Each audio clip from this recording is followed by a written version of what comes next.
तो हमने ये समझने की कोशिश की थी कि जो सप्लाई और डिमांड का कंसेप्ट है वो है क्या। ठीक है, तो हमने ये बात की थी कि जो सप्लाई और डिमांड है बेसिकली इसके अंदर चार किस्म की कैंडल्स की मूवमेंट होती हैं। और वो जो चार किस्म की मूवमेंट थी वो थी चार किस्म की मूवमेंट, कैंडल्स की मूवमेंट्स। उसमें पहली थी, सीक्वेंस आगे पीछे हो सकता है, मिसाल के तौर पे अगर हम रैली से शुरू करें, रैली पहले यानी नीचे से प्राइस ऊपर आई, उसके बाद उसने बेस बनाया, और उसके बाद मिसाल के तौर पे उसने फिर ऊपर चलेगी रैली की। एक तो ये मूवमेंट हो गई जिसको हम कहेंगे आर बी आर मूवमेंट। ठीक है, ये आर का मतलब रैली, बी का मतलब बेस, और आर का मतलब फिर रैली। और इसी तरीके से जो दूसरी हमारी टाइप थी मूवमेंट की, वो थी कि अगर फर्ज करें पहले उसने नीचे से ऊपर गई रैली की, उसके बाद उसने बेस बनाया, और उसके बाद उसने बेस बनाने के बाद कैंडल्स ने ऊपर की तरफ रैली करने की बजाय वो नीचे की तरफ उसने ड्रॉप कर दिया, नीचे की तरफ चली गई कैंडल। ठीक है, तो उसको कहेंगे रैली बेस ड्रॉप। तो इसको हम मुख्तसरन शॉर्ट में कहेंगे आर बी। आर का मतलब रैली, बी का मतलब फिर बेस बनाया, और फिर आगे ड्रॉप होगी डी। ये होगी आर बी डी टाइप की जो मूवमेंट है। और इसी तरीके से जो तीसरी मूवमेंट थी हमारी, वो थी, अब देखें पहले हम शुरू किया था रैली से कि नीचे से प्राइस ऊपर जा रही है, तो ये दो ही किस्म हो सकती है ना। अब इसी तरीके से फर्ज कर लेते हैं कि पहले ऊपर से प्राइस नीचे गिर रही है। ठीक है, तो प्राइस इसमें फर्ज करें कि ऊपर से नीचे ड्रॉप हो रही है। ड्रॉप होते हुए वो रुकी प्राइस, उसने रास्ते में बेस बनाया। ठीक है, बेस बनाने के बाद जब बेस से निकली, साइडवेज से जब निकली वो रेस्ट करके, तो या तो ऊपर जाएगी रैली करेगी, या नीचे जाएगी ड्रॉप करेगी। तो दोनों लिख लेते हैं, पहले हम लिख लेते हैं, फर्ज करें रैली। तो इसको हम शॉर्ट में कहेंगे ड्रॉप यानी डी, फिर बी और आर।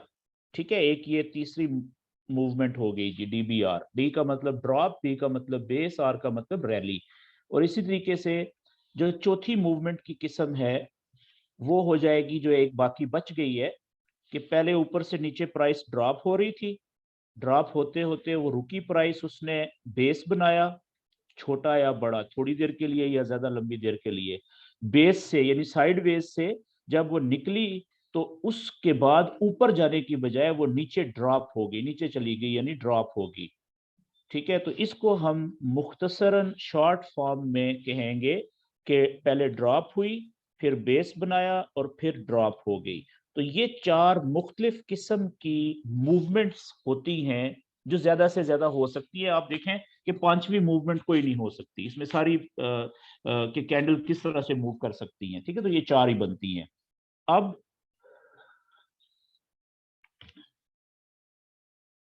इसके बाद हमने, मुझे याद आ गया कि हमने चार्ट के ऊपर भी मैंने आपको बताया था कि कहाँ से ड्रॉप हुई और कहाँ पे बेस बनी, कहाँ पे रैली हुई। ठीक है, तो याद रखने वाली बात यह है कि ये जो रैली का कंसेप्ट है ना, ये वाला रैली, ठीक है, ये जरूरी नहीं होता कि एक से ज्यादा कैंडल्स जब ऊपर जाएंगी, ग्रीन कैंडल्स बनेंगी, तभी हम कहेंगे कि ये रैली हो रही है।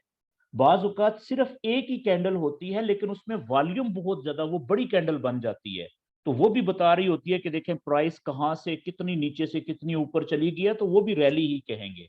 ठीक है, ये एक कैंडल भी हो सकती है, लेकिन थोड़ी सी बड़ी होनी चाहिए, वाजिया कैंडल होनी चाहिए ऊपर जाते हुए, तो हम कहेंगे ये रैली कर रही है। या नीचे जाते हुए रेड कैंडल, तो हम कहेंगे कि ये ड्रॉप किया है इसने। तो ये एक भी कैंडल हो सकती है रैली या ड्रॉप में, या एक से ज्यादा कैंडल्स भी हो सकती हैं। ठीक है, ये डिफरेंट सिचुएशंस में वो हमने फिर सिचुएशन देखनी होती है और समझना होता है। ओके जी,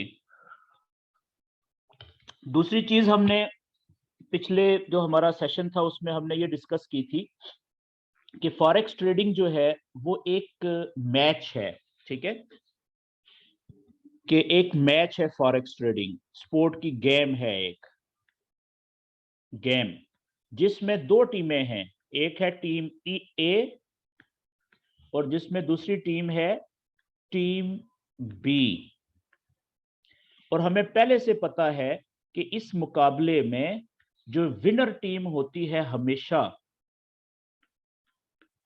हमेशा जो विनर टीम होगी वो एक ही होगी, जिसका नाम है टीम बी, जिसे हम कहते हैं स्मार्ट मनी, बड़े पैसे वाले लोग, चाहे वो बैंक हैं, चाहे वो कंपनीज हैं, चाहे वो इंडिविजुअल्स हैं, ठीक है जी।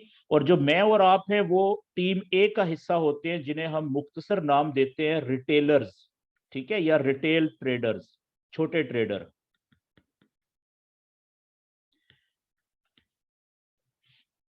तो ये भी हमने कंसेप्ट शुरू में समझने की कोशिश की थी पिछले सेशन में। अच्छा, ये वाला जो मैंने अभी लिखा है ना इस स्क्रीन के ऊपर आपके सामने, ये मैंने इसलिए रिमाइंड करवाया है क्योंकि जब अब आज का हम सेशन खत्म करेंगे तो एंड पे मैं दोबारा इसके इस पेज के ऊपर आऊंगा, ठीक है, तो इसको इसको जहन में, ताकि आपको ये याद रहे। ओके जी, आगे चलते हैं। आज हम जो नई चीज है वो ये कि हम ये सीखेंगे कि चार्ट के ऊपर, लाइव चार्ट के ऊपर हम कैसे डिमांड जोन बनाएंगे और कैसे सप्लाई जोन बनाएंगे उन जगहों के ऊपर जहां पे कैंडल्स ऑलरेडी मूव कर चुकी हुई हैं, कैंडल्स क्लोज हो चुकी हुई हैं, ठीक है। अब आप देखिएगा कि मैं एक सीक्वेंस यहां पे बनाने लगा हूं कि ये ऊपर से कैंडल आई, ये ऊपर से कैंडल एक और गिरी। अब देखिए ये जो मैंने कैंडल्स बनाई हैं, चार कैंडल्स, तो इनमें हमें साफ पता चल रहा है कि प्राइस ऊपर से नीचे जा रही है। एक कैंडल जितनी प्राइस को नीचे लेके आई थी, अगली कैंडल उससे मजीद नीचे लेके गई है प्राइस, उससे अगली कैंडल मजीद नीचे प्राइस को लेके गई है, उससे अगली कैंडल मजीद प्राइस को नीचे लेके गई है, ठीक है। तो ये तसलसल बरकरार है हर कैंडल में कि प्राइस नीचे जा रही है, हर कैंडल पिछली कैंडल से ज्यादा नीचे जाके क्लोज हो रही है, ठीक है जी। तो ये इसको हम क्या कहेंगे कि ये रैली हो रही है, रैली हो गई।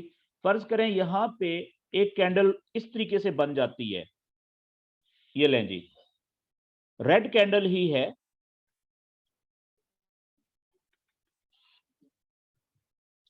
अच्छा एक चीज मैं और बताना जरूरी समझता हूं यहां पे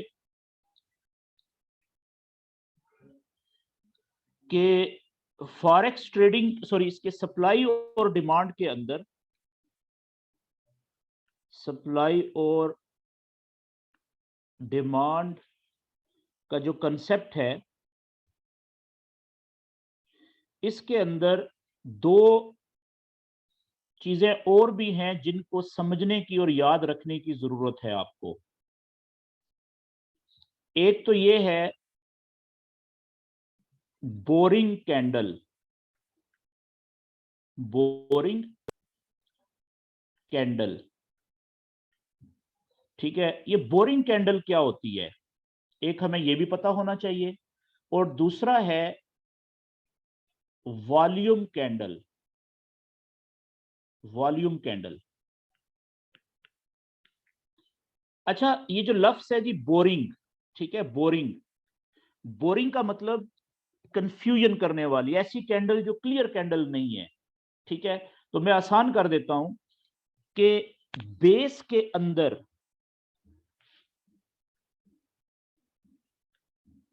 बेस के अंदर बनने वाली हर वो कैंडल जिसका या जिसकी बॉडी,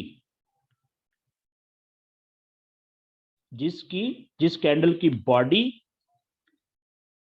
उसके यानी कैंडल के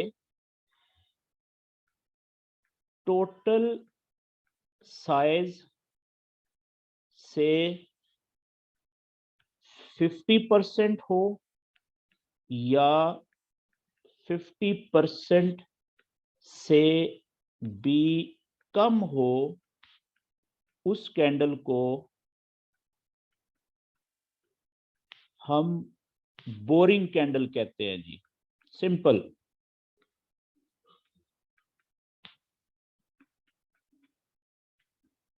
अच्छा, क्या लिखा मैंने कि आपने चार्ट के ऊपर एक मूवमेंट के अंदर बेस आपने सिलेक्ट कर लिया कि ये बेस बना हुआ है यहाँ पे, ठीक है।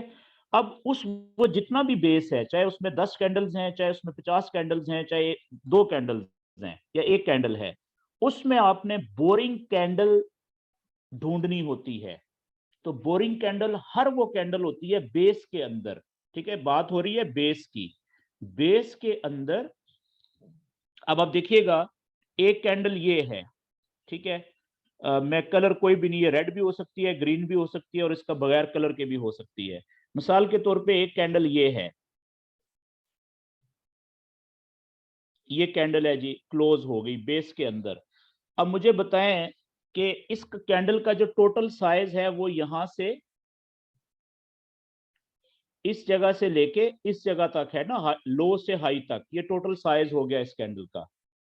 तो अब इसकी जो बॉडी है वो है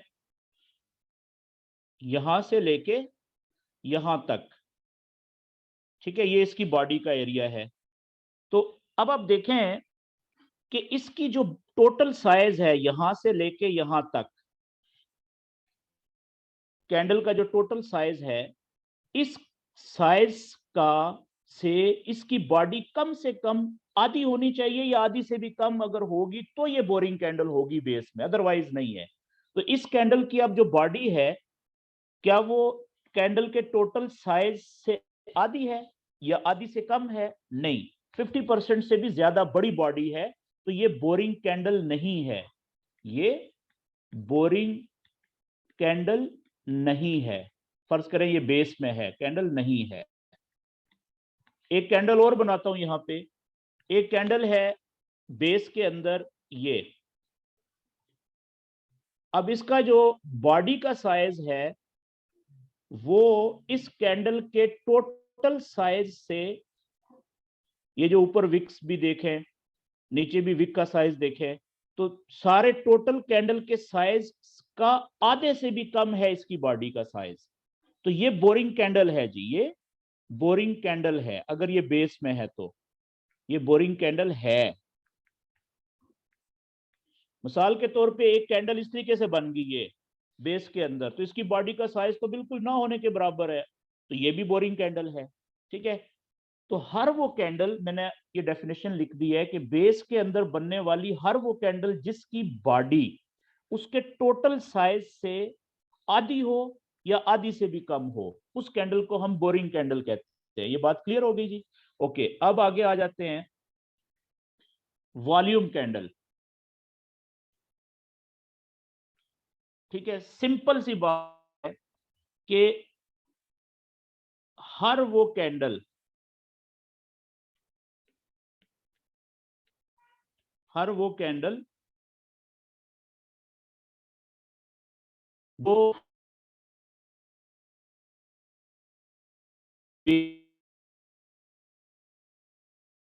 कर बाहर निकलती है, बेस से बाहर निकलती है, ऊपर की तरफ या नीचे की तरफ तोड़कर बाहर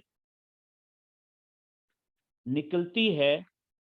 और अगर उस में, या अगर उसका कर दें, उसका कैंडल का यानी कि साइज बड़ा है, ग्रीन या रेड है, उसमें इसका मतलब क्या है कि उसमें वॉल्यूम बहुत ज्यादा इंटर हुआ है, बड़ी कैंडल बनी है, क्लियर कैंडल या रेड कैंडल होगी या बड़ी कैंडल वो ग्रीन कैंडल होगी, तो उसको, उस कैंडल को हम वॉल्यूम कैंडल कहते हैं।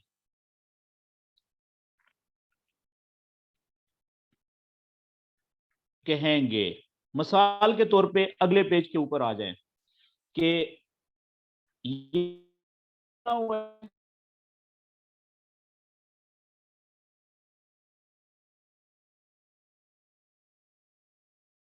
उन 4 जो पैटर्न्स हैं मूवमेंट के उनमें, और इसमें कैंडल्स कुछ इस तरीके से हैं, ठीक है, और कुछ कैंडल्स इस तरीके से हैं,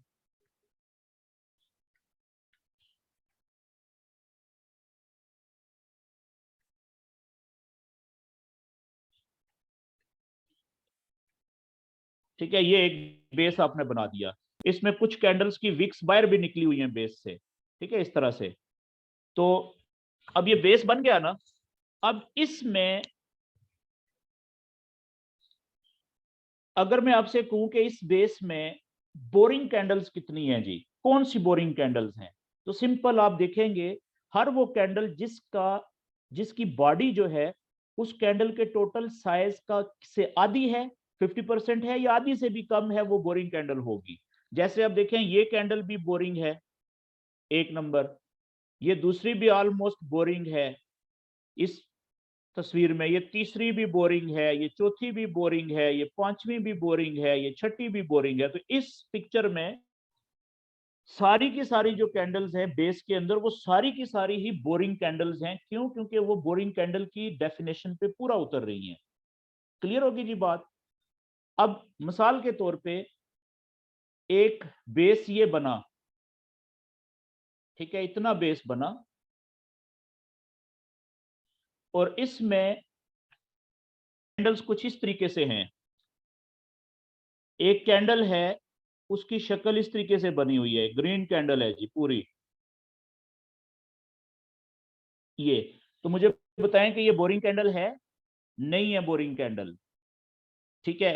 क्यों? क्योंकि इसकी जो कैंडल का टोटल साइज है उससे इसकी जो बॉडी है उस टोटल साइज के 50% से ज्यादा है, तो ये बोरिंग कैंडल नहीं है। 50% से कम बॉडी होनी चाहिए टोटल साइज से, तब वो बोरिंग कैंडल होगी। और इसी तरीके से अगर मैं आपसे ये कहूं कि ये एक कैंडल है, तो क्या ये बोरिंग कैंडल है? बिल्कुल है। क्यों? क्योंकि इसकी जो बॉडी है, पहली शर्त कि ये बेस के अंदर है, दूसरी शर्त कि इसका जो टोटल साइज है ना कैंडल का, ठीक है, टोटल साइज से आधे से भी कम इसकी बॉडी है। अगर 50% आधी भी होती बॉडी तो हम कहते हैं कि ये बोरिंग कैंडल है, ये है बोरिंग कैंडल, ये नहीं थी, ठीक है। और इसी तरीके से एक कैंडल ये वाली है, इस तरह से बन गई, जिसकी बॉडी का कोई कलर ही नहीं है, तो क्या ये बोरिंग कैंडल है? बिल्कुल है, क्योंकि इसकी बॉडी ना होने के बराबर है, आधे से भी बहुत कम है, तो बिल्कुल बोरिंग कैंडल हो गई ये। इस तरीके से बन जाती है। मिसाल के तौर पे ये इस तरीके से, ये, तो मुझे बताएं कि क्या ये बोरिंग कैंडल है? बिल्कुल है जी। क्यों? क्योंकि इसका जो टोटल साइज है वो देख लें और इसकी बॉडी का साइज देख लें, तो ऐसा लगता है कि ऊपर और नीचे की विक मिला के तो ये बन रही है, बॉडी जो है वो आधी बन रही है, ऑलमोस्ट 50%, तो ये बोरिंग कैंडल हो गई। अच्छा, अब आप देखें कि जब भी कोई कैंडल इस बेस से यानी साइड बेस से बाहर निकलेगी, ठीक है, जब भी कोई कैंडल इस बेस से बाहर निकलेगी, मिसाल के तौर पे यहां से एक कैंडल बाहर निकलेगी, तो इसका मतलब है कि ज्यादा चांसेस हैं कि वो इसको बेस को तोड़ के बाहर इसीलिए निकलेगी ना कि उसमें बहुत ज्यादा या तो बाय के ऑर्डर लगेंगे, उस कैंडल में वॉल्यूम बहुत ज्यादा बाय का इंटर होगा, या बहुत ज्यादा अगर वो नीचे जाएगी तो सेल के बहुत ज्यादा ऑर्डर लगेंगे। वरना तो अगर जिस तरह से इन कैंडल्स में ज्यादा वॉल्यूम कोई नहीं आ रहा, ना बायर का ना सेलर का, तो वो देखें उसी साइडवेज में चलती जा रही है, थोड़ा सा ऊपर थोड़ा सा नीचे। फर्ज करें ये कैंडल यहां से एक निकलती है, यहां से शुरू होती है, ठीक है, और यहां से तोड़ के निकलती है ऊपर और इधर जाके कहीं पे क्लोज हो जाती है, तो इस कैंडल को आप क्या कहेंगे? इसको आप कहेंगे बुलिश, यानी ऊपर जाने वाली bore volume candle, volume candle. क्यों? क्योंकि देखिए पहले बेस जो बन रहा था उसमें जितनी भी कैंडल्स थी, चाहे वो बोरिंग थी या नहीं थी, एक बात कॉमन थी कि उन सारी कैंडल्स में जो ट्रेडर थे वो ना बाय के ऑर्डर ले रहे थे, ना बहुत ज्यादा सेल के ऑर्डर ले रहे थे। तो थोड़े से बाय के लेते थे, थोड़े, और कुछ जो बोरिंग कैंडल्स है उनमें तो 50-50 होता था, ठीक है। लेकिन ये एक पहली कैंडल है इस बेस में जो जिसमें नजर आ रहा है कि बहुत बाय के ऑर्डर लगे हैं, तभी तो ये देखे ना कितनी बड़ी कैंडल बनी है जो बेस को तोड़ के बाहर निकली है ऊपर की तरफ। तो इस हर वो कैंडल जो बेस को तोड़ के उससे बाहर निकले और उसका साइज भी बड़ा हो बाकी कैंडल से, बेस की कैंडल से बॉडी बड़ी होनी चाहिए उसकी, ठीक है ना। तो उसको हम वॉल्यूम कैंडल कहेंगे। अगर ऊपर की तरफ तोड़ के निकली है तो ग्रीन कैंडल होगी, तो उसको बुलिश वॉल्यूम कैंडल कहेंगे।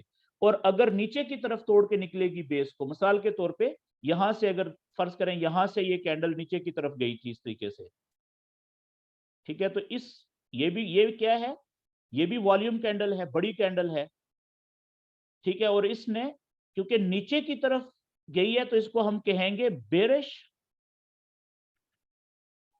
वॉल्यूम कैंडल, जो नीचे की तरफ बेस को तोड़ा है जिसने। और इसमें भी देखें सेल का वॉल्यूम बहुत ज्यादा इंटर हुआ है, रेड कलर है। ये बात क्लियर होगी जी।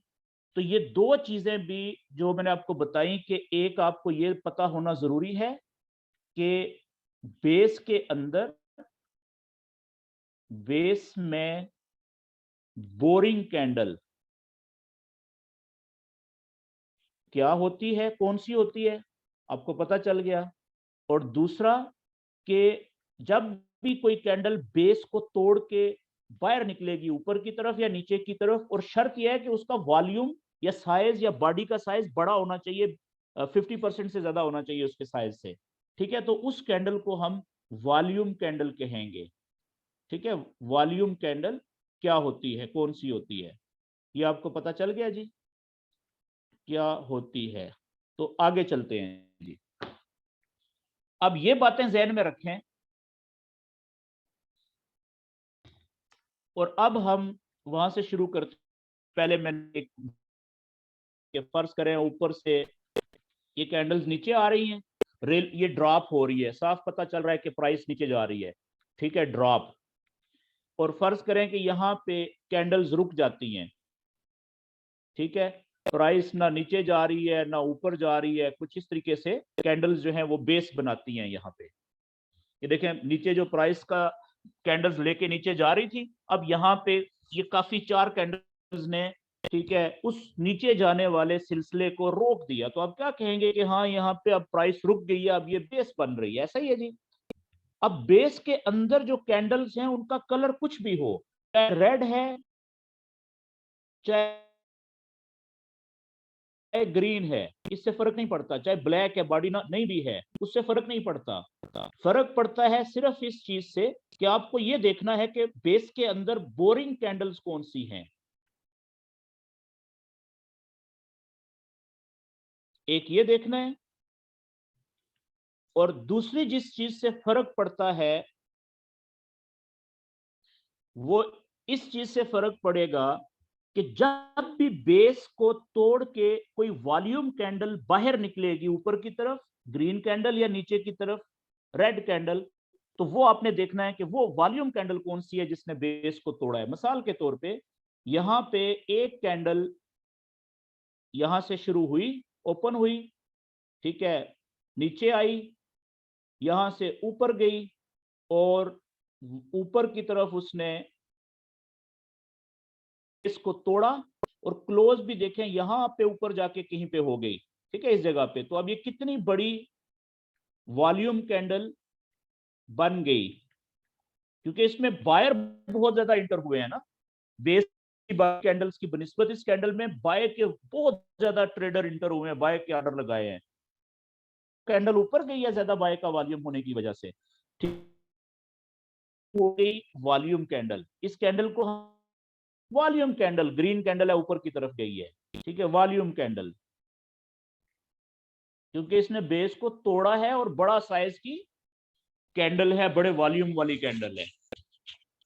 अब हमने याद रखें कि अगर कोई भी बेस की तरफ टूटता है, यानी ग्रीन वॉल्यूम कैंडल बनती है, तो उस बेस के अंदर हम बनाएंगे डिमांड जोन। डिमांड जोन बनेगा। अब इस बेस में क्या बनेगा? डिमांड जोन बनेगा इस बेस के अंदर। और अगर ये एक बेस था,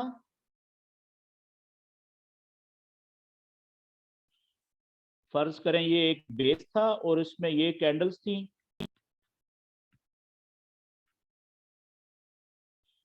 और यहां पे जो वॉल्यूम कैंडल थी, अगर वो होती नीचे की तरफ, रेड कैंडल जिसने तोड़ा था इसको, जैसे ये है, ठीक है जी, नीचे की तरफ तोड़ती कोई वॉल्यूम कैंडल बेस को, तो फिर ये जो पीछे हमारे बेस है ये वाला, अब इसमें बनेगा सप्लाई जोन।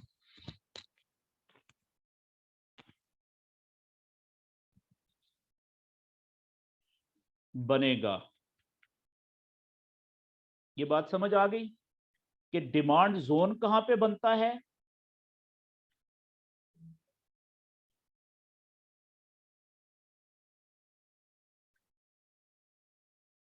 डिमांड जोन कहां पे बनेगा? सिंपल, कि अगर चार्ट में कहीं पे भी बेस बना और वो बेस अगर ऊपर की तरफ टूटा, ग्रीन वॉल्यूम कैंडल ने तोड़ा, तो वो जो पिछला बेस है ना, उसमें बनेगा फ्यूचर के लिए डिमांड जोन।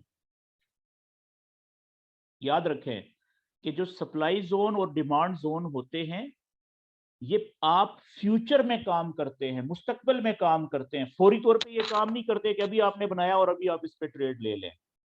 तो जिस तरीके से कोई भी नॉलेज है, ठीक है, सपोर्ट एंड रेजिस्टेंस के जो सीधे लेवल, हॉरिजॉन्टल लेवल आप बनाते हैं, चाहे वो हो, चाहे आप बनाएं चैनल, बनाएं ट्रेंड लाइंस का, तो वो आपको जो मार्केट मूव कर चुकी है माजी में, उसको सामने रखते हुए मुस्तकबिल का बताती है ना, कि अब आगे की पॉसिबिलिटीज क्या हो सकती हैं, अगली जो मूवमेंट्स हैं वो कहां से कहां पे हो सकती हैं, फ्यूचर के बारे में बताती हैं। इसी तरीके से जो सप्लाई और डिमांड के जोन्स हैं, ये भी हमें बताते हैं कि फ्यूचर में हमें कहां से जो है वो ट्रेड मिल सकती है सप्लाई और डिमांड जोन्स के मुताबिक। ये बात क्लियर हो गई? अच्छा जी, अब मैं अगले पेज के ऊपर आपको ये जोन बनाने का तरीका बताता हूं। ठीक है, कि ये तो आपको पता चल गया ना कि सप्लाई जोन कहां पे बनेगा। हर वो बेस, सिंपल, हर वो बेस जो नीचे की तरफ टूटेगा, कौन तोड़ेगा? एक रेड वॉल्यूम कैंडल नीचे की तरफ जो उसको तोड़ के निकलेगी, उस बेस में बनेगा मुस्तकबिल के लिए सप्लाई जोन। और हर वो बेस जो ऊपर की तरफ टूटेगा, कौन तोड़ेगा? एक बड़ी ग्रीन कैंडल, जिसको हम वॉल्यूम कैंडल कहेंगे, ग्रीन वॉल्यूम कैंडल या बुलिश वॉल्यूम कैंडल, ठीक है। तो उसके पीछे जो बेस थी, उसमें फ्यूचर के लिए, मुस्तकबिल के लिए बनेगा डिमांड जोन। ये बात क्लियर होगी जी? आगे चलते हैं। मिसाल के तौर पे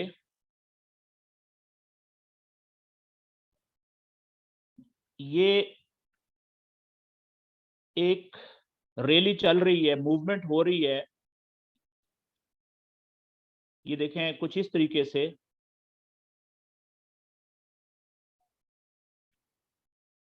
ये लें जी। अब आप देखें, ये कैंडल भी नीचे से ऊपर गई, प्राइस को लेके गई, ये भी नीचे से ऊपर लेके गई, ये भी नीचे से ऊपर लेके गई। तो लेकिन ये वाली जो अकेली कैंडल है ना आगे, ये प्राइस को ना ऊपर लेके गई है, ना ज्यादा नीचे लेके गई है। तो इसने 3 कैंडल्स या 4 कैंडल्स पिछली जो प्राइस को रैली करके नीचे से ऊपर ला रही थी, ठीक है। इस एक कैंडल ने, ये वाली जो कैंडल है, इसने उस प्राइस के ऊपर जाने वाले सिलसिले को रोकने की कोशिश कर दी है।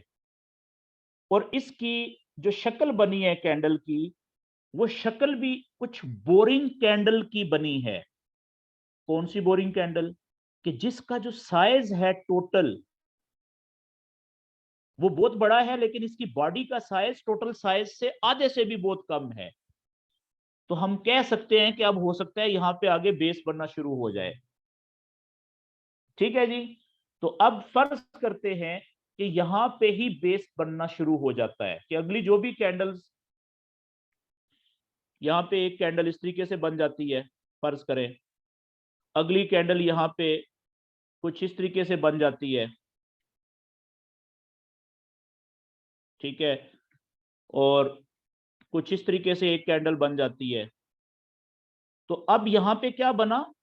ये हमारा बन गया सारा बेस, ये वाला, ये बेस का एरिया है जी। इतना सारी कैंडल्स के एवरेज लो पॉइंट को मिला लें, सारी कैंडल्स के एवरेज हाई पॉइंट्स को मिला लें, तो ये हमारा बेस बन रहा है। ये है बेस। ये पहले हो रही थी रैली, प्राइस ऊपर जा रही थी, ठीक है, और ये है बेस साइडवेज। फर्ज करें कि यहां से एक कैंडल निकलती है, यहां से शुरू होती है, बाज औकात ऐसे ये शक्ल बनेगी। तो क्या बनी शक्ल? इस कैंडल को आप क्या कहेंगे? कि ये वॉल्यूम कैंडल है, जिसने बेस को ऊपर की तरफ तोड़ दिया। और देखें साइज, देखें कैंडल का क्या बता रहा है कि इसमें बाय का बहुत ज्यादा ऑर्डर लगे हैं जी। इसीलिए तो इसने इस बेस को तोड़ के ये बाहर जाके क्लोज हुई है ना। और बॉडी देखें कितनी बड़ी है। बाज औकात इस तरीके से भी इस कैंडल का शक्ल हो सकती है, विकें भी हो सकती हैं, लेकिन बॉडी ये बड़ी कैंडल ही होती है वॉल्यूम कैंडल जो है, ठीक है। तो अब ये होगी वॉल्यूम कैंडल। अब फ्यूचर के लिए हमने बनाना है, यहां पे क्या बनेगा इस बेस में? ये जो बेस है इसमें क्या बनेगा? अब डिमांड जोन, यहां पे बनेगा डिमांड जोन इस बेस के अंदर। इस बेस में डिमांड जोन बनेगा। कब बनेगा? जब वॉल्यूम कैंडल ऊपर जाके क्लोज हो गई है, पता चल गया जी ये टूट गई है, तो वो डिमांड जोन की जो मोटाई होगी लेवल की, वो इंपॉर्टेंट है असल में। अब जो होते हैं ना, ज्यादातर जो ट्रेडर्स आपको मिलेंगे, वो पता है क्या फार्मूला लेते हैं? वो ये लेते हैं जी कि ये जितना भी एरिया है ना बेस का, जितना भी ऊपर वाला लेयर और नीचे वाली लेयर, ये सारी बिल्कुल सीधी लाइनें वो आगे खींच देते हैं ऐसे। और वो ये कहते हैं कि भाई अब फ्यूचर के लिए ये जो सारा एरिया है, जो मोटी लेयर का, बेस की जो मोटाई थी जितनी, ये सारे का सारा फ्यूचर के डिमांड जोन है जी। वो क्या कह देते हैं इसको? कि ये फ्यूचर के लिए डिमांड जोन का एरिया है, जिसकी मोटाई देखें यहां से शुरू हो रही है और यहां पे खत्म हो रही है।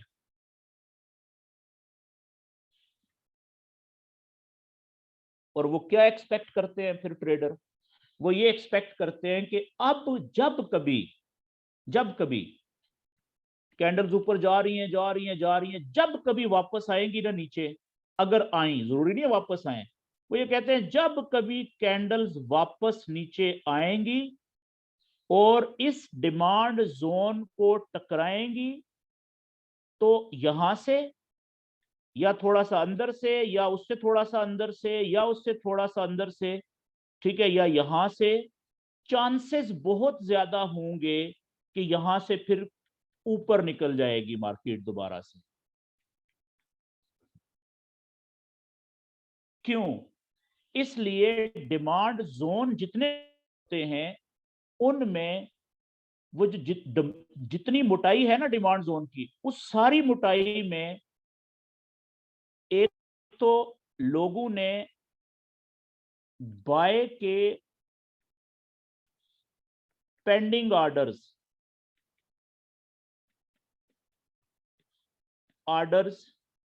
लगा के छोड़े होते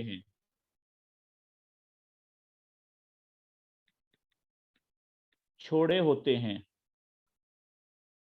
क्या मतलब? जिसे आप कहते हैं जैसे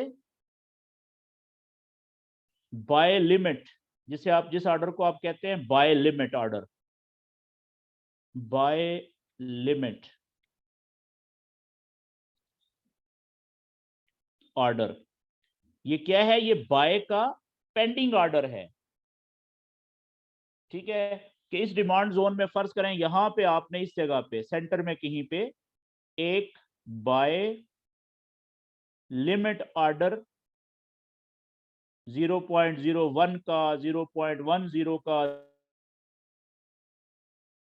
0.50 का, जितने का भी आप लगाना चाहते हैं अकाउंट के हिसाब से। ठीक है, आपने लगा के छोड़ दिया है, ये ऑर्डर अभी लगा दिया है आपने, लेकिन ये एक्टिव नहीं हुआ। अभी एक्टिव कब होगा? जब कभी वो कैंडल इसको टकराएगी, इस जगह जहां पे आपने ऑर्डर लगाया है, स्प्रेड पूरा होगा, उसके बाद वो ऑर्डर एक्टिव हो जाएगा। उसके बाद अगर ये ऊपर, ये बाय का ऑर्डर लग गया आपका, ठीक है, यहां से जब ऊपर गई है तो आपकी, आप देख रहे हैं या नहीं देख रहे, आपकी जितना ये ऊपर जाती जाएगी तो बाय का ऑर्डर यहां से लग गया, एक्टिव हो गया जो बाय लिमिट था। तो अब जितना ऊपर जाएगी उतना आपको प्रॉफिट होगा।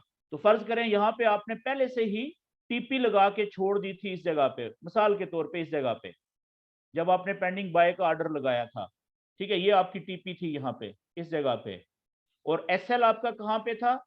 ये जो नीचे वाला लेवल है, ठीक है, डिमांड जोन का, इससे 20 पिप नीचे, 20 पिप्स डाउन, वही जो पहले आप सीख चुके हैं। यहां पे आपका एसएल लग गया था। तो क्या हुआ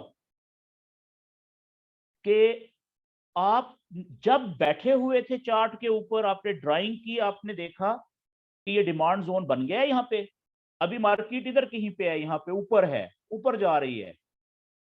ठीक है, नीचे आपने डिमांड जोन बनाया चार्ट के ऊपर, और यहां पे आपने इस डिमांड जोन के सेंटर में या ऊपर या थोड़ा सा नीचे कहीं पे भी आपने बाय का ऑर्डर लगा दिया। लेकिन इसमें ये सबसे आसान तरीका है डिमांड जोन या सप्लाई जोन बनाने का। ठीक है, लेकिन इसमें एक प्रॉब्लम है। क्या? कि ये जो मोटाई है ना डिमांड जोन की, ये बहुत ज्यादा मोटाई हो जाती है। तो अक्सर औकात ये होता है कि कैंडल आएगी, यहां से ऊपर से टच करेगी, ठीक है, ऊपर वाली सरफेस को, और यहां से ही मार्केट वापस ऊपर चली जाएगी, बाय में निकल जाएगी। आपका ऑर्डर तो यहां पे नीचे लगा हुआ था, वो रह गया उधर ही। क्यों? क्योंकि देखें ये जो डिमांड जोन, अच्छा एक और बात याद रखें कि ये बड़ी इंपॉर्टेंट बात है याद रखने वाली, कि 15 मिनट का चार्ट के ऊपर जो डिमांड या सप्लाई जोन होगा ना, ये भी पावरफुल होता है जी, पावरफुल, ताकत, इसमें भी काफी ताकत होती है। जो 30 मिनट का है चार्ट के ऊपर, चाहे डिमांड जोन है चाहे वो है सप्लाई जोन, ये वेरी पावरफुल होता है, बहुत ताकतवर होता है। लेकिन अगर कोई 1 घंटे के ऊपर बन गया है, 1 आवर के ऊपर चार्ट के ऊपर, तो वो हो जाएगा वेरी वेरी इंपॉर्टेंट। समझ गए? तो ज्यादातर जो बड़े ट्रेडर होते हैं ना, बड़े ट्रेडर, वो 1 घंटे और 4 घंटे के जो डिमांड या सप्लाई जोन होते हैं, ठीक है, उन पे अपने पेंडिंग ऑर्डर छोड़ते हैं, लगा के छोड़ देते हैं। कौन से? 1 घंटा और 4 घंटे पे। लेकिन आप देखेंगे कि अक्सर औकात जो कैंडल्स होंगी वो 15 मिनट से भी और फिर 30 मिनट से भी टकरा के वापस जाती जाएंगी, नीचे ही नहीं आएंगी ज्यादातर टाइम के लिए। क्यों? क्योंकि जो स्कैल्पर्स होते हैं, जिनकी एक्सपीरियंस होता है, जो थोड़ी देर में सही जगह से ट्रेड में इंटर होते हैं, और थोड़ा सा प्रॉफिट लेके ट्रेड को क्लोज कर देते हैं, उनको स्कैल्पर्स कहते हैं। ठीक है, तो वो 15 मिनट और 30 मिनट के डिमांड जोन या सप्लाई जोन के ऊपर भी काम कर रहे होते हैं। पानी रहने दो। तो आपने किसों का जाना है अब? ठीक है, आप निकल जाओ और मैं भी निकलूंगा। आप बाइक पे जाओगे? ठीक है, बस मैं भी थोड़ी देर में निकल जाऊंगा, आप निकल जाओ। ओके जी। तो एक तो ये तरीका है डिमांड जोन बनाने का, लेकिन अगर आप थोड़ा सा इसको मजीद बेहतर डिमांड जोन बनाना चाहें, ज्यादा एक्यूरेसी लाना चाहें, ताकि ज्यादातर जो आपकी पेंडिंग ऑर्डर्स हैं वो क्लिक हों सही जगह से, ठीक है, तो आप इससे थोड़ा सा ज्यादा बेहतर भी डिमांड जोन बना सकते हैं, जिसकी जो मोटाई होगी वो इससे काफी कम हो जाएगी।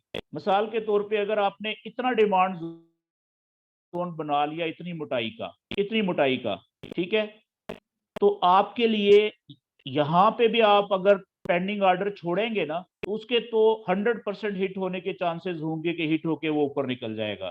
अगर यहाँ पे लगाएंगे या यहाँ पे भी लगाएंगे तो उसके भी चांसेस बहुत ज्यादा हो जाएंगे। ठीक है, तो जितना डिमांड जोन की लेवल का या जोन का मोटाई छोटी होगी, उतना आपके लिए ट्रेड करने में, सही जगह से ट्रेड पकड़ने में आसानी होगी और वो ट्रेड जल्दी प्रॉफिट में जाएगी और एसएल आपका छोटा लगेगा। अब मिसाल के तौर पे यहाँ पे इतना मोटा डिमांड जोन आपने बनाया, यहां से आपने लगा दिया, ये यहां से बाय कर ली इस जगह से। ओके जी, एसएल कहां लगाएंगे? एसएल आप लगाएंगे ये यहां पे आपका एसएल होगा। अब देखें कितना फासले पे आपका एसएल लगा है, कितना बड़ा। अगर आपका ये एसएल हिट होगा तो अच्छे खासे लॉस में हिट होगी आपकी ये ट्रेड, क्लोज होगी, क्योंकि एरिया बहुत बड़ा था ना। और अगर आप टीपी लगाएंगे, फर्ज करें यहाँ पे टीपी लगाते हैं, तो आप देखें ऑलमोस्ट जितना एसएल अगर नुकसान में $10 में ट्रेड कटी है माइनस में, टीपी हिट हो जाती तो हो सकता है आपको $12 प्रॉफिट हो जाता। तो क्या, ये तो कोई बहुत अच्छी ट्रेड नहीं मिली आपको। फायदा तो तब था कि अगर एसएल हिट होता तो $2 या $3 का होता, प्रॉफिट अगर मिलता तो कम से कम 8, 9 या $10 का मिलता, तब फायदा था ना। तो वो छोटे अगर डिमांड जोन बनाएंगे तो उनमें अच्छी बेहतरीन ट्रेड मिलने के चांसेस ज्यादा होते हैं। अब आगे आ जाए, सिंपल यही सीक्वेंस है जी। प्राइस नीचे से ऊपर जा रही है और यहां पे कुछ कैंडल्स ने रुक के बना दिया बेस। ठीक है जी, और हमने क्या किया कि बेस का एरिया जो है वो डिफाइन कर लिया, सारी कैंडल्स का एवरेज हाई पॉइंट्स को कनेक्ट कर दिया और सारी कैंडल्स के एवरेज हमने लो पॉइंट्स को कनेक्ट कर दिया। चार्ट के ऊपर आपने सिर्फ ज़हन में रखना होता है, वहां पे लाइनें नहीं लगानी कि यहां से लेके यहां तक बेस का, ये ऊपर वाली बेस की लाइन है, जैसे मैंने ये ऊपर वाली लगाई है, और ये नीचे वाली बेस की लाइन है। ठीक है, वहां पे आप, यहाँ पे मैं लाइनें इसलिए लगा रहा हूं ताकि आपको समझ लगे। तो चार्ट पे आपने इतनी लाइनें नहीं लगानी होती, वो आपको अभी बताऊंगा जोन बना के। अब आपने देखना है कि ये बेस कब टूटेगा। मार्केट चल रही है, फर्ज करें ये कैंडल यहाँ पे अभी क्लोज हुई है, ये वाली, आपको पता है यार ये बेस के अंदर ही है। अब आप देख रहे हैं कि अगर ये वॉल्यूम कैंडल ऊपर की तरफ कोई बनती है, बेस ऊपर की तरफ टूटता है, मिसाल के तौर पे ये यहां से ये टूटा है जी ऊपर, ये कैंडल बाहर क्लोज होगी, देखें कितनी बड़ी कैंडल बनी है, तो ये वॉल्यूम कैंडल है ना। तो अब पिछले बेस में क्या बनेगा? Demand zone. तो आपने अगर डिमांड जोन की मोटाई आप छोटी करना चाहते हैं, तो आपने ये देखना है कि सबसे पहले वॉल्यूम कैंडल, पहला स्टेप आप देखें कि वॉल्यूम कैंडल कहां पे है। वॉल्यूम कैंडल ये है जी।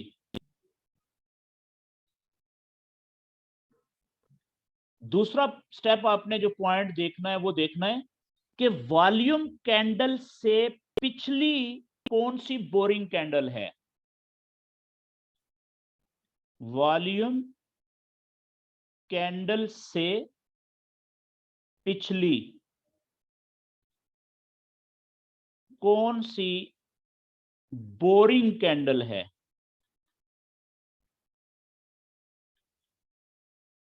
वो सिलेक्ट करनी है। तो इस मिसाल में वॉल्यूम कैंडल से जो पिछली बोरिंग कैंडल है वो कौन सी है जी, ये वाली। ये देखें, इस कैंडल का जो टोटल साइज है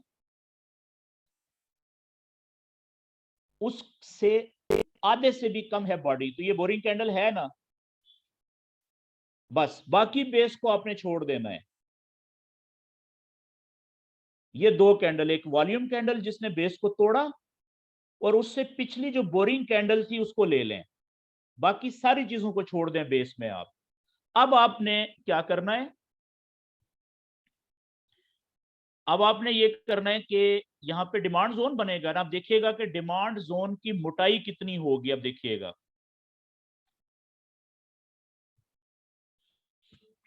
तो डिमांड जोन जो होता है उसकी जो मोटाई होती है वॉल्यूम कैंडल से जो पिछली बोरिंग कैंडल है उसका जो लो पॉइंट है, ये लो पॉइंट है। सीधी लाइन आगे गुजारे लो पॉइंट से, और जो वॉल्यूम कैंडल की सॉरी से पिछली जो बोरिंग कैंडल है उसकी जो बॉडी का हाई अपर बॉडी, जहां बॉडी का ऊपर वाला जो पॉइंट है, जैसे यहां पे है इसका, यहां से सीधी लाइन ले लें, ये आपका डिमांड जोन की मोटाई बन गई है जी।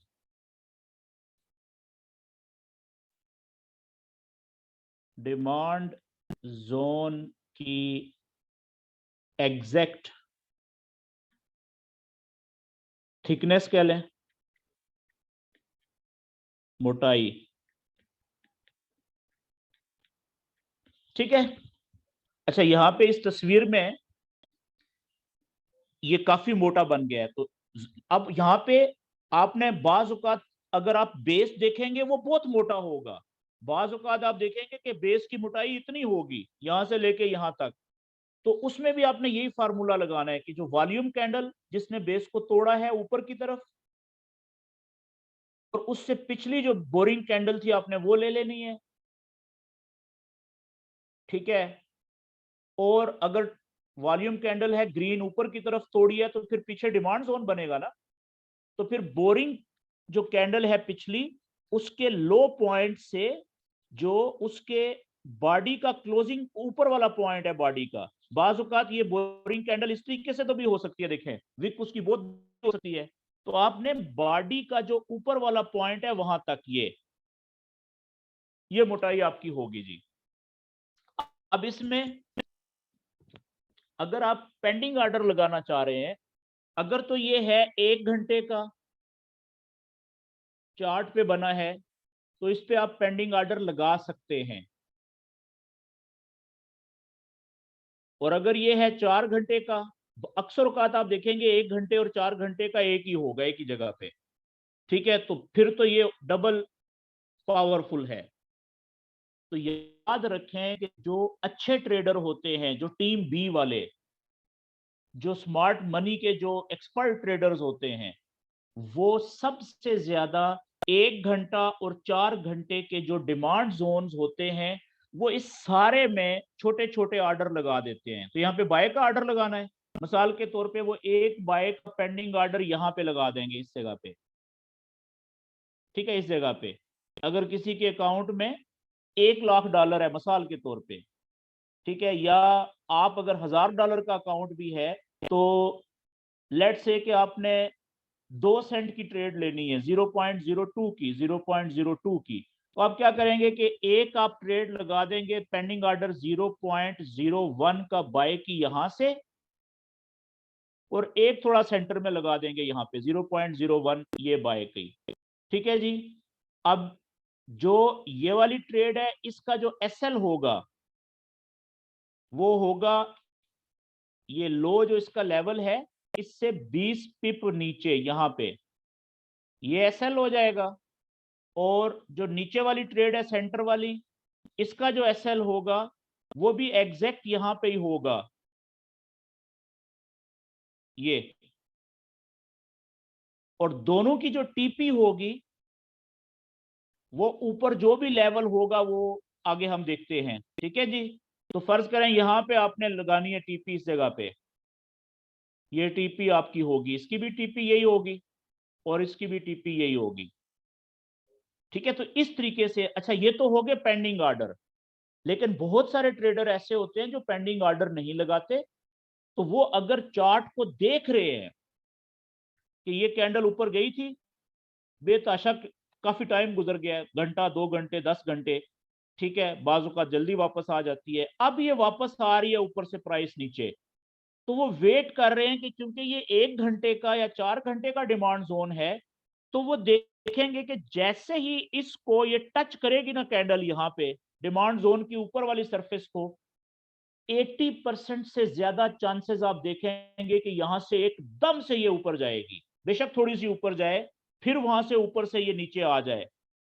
क्यों? क्योंकि जैसे ही यहां पे ये टच करेगी ना इस डिमांड जोन के ऊपर वाली सतह को, तो वहां पे जो पेंडिंग ऑर्डर पड़े होते हैं वो एकदम बाय हो जाते हैं।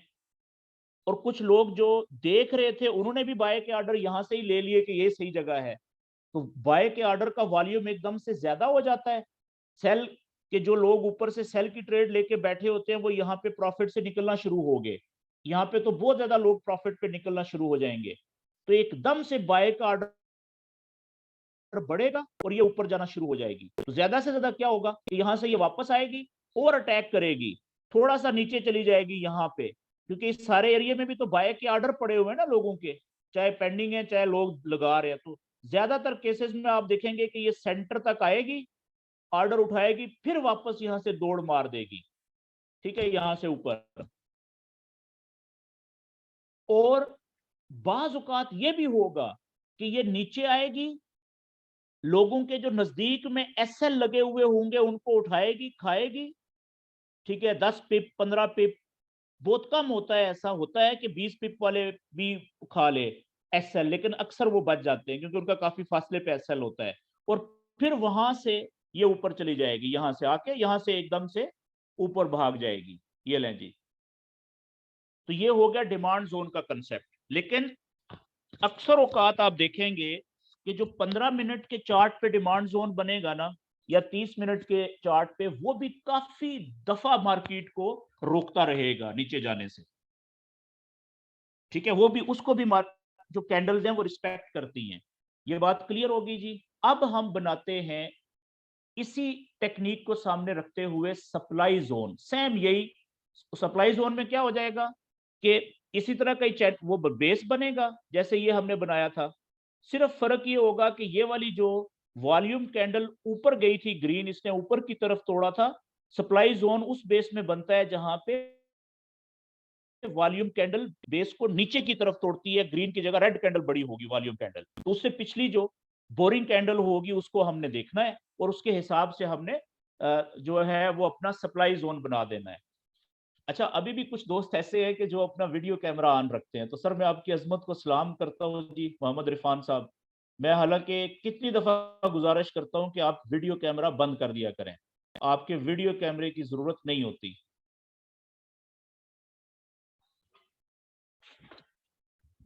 ओके जी,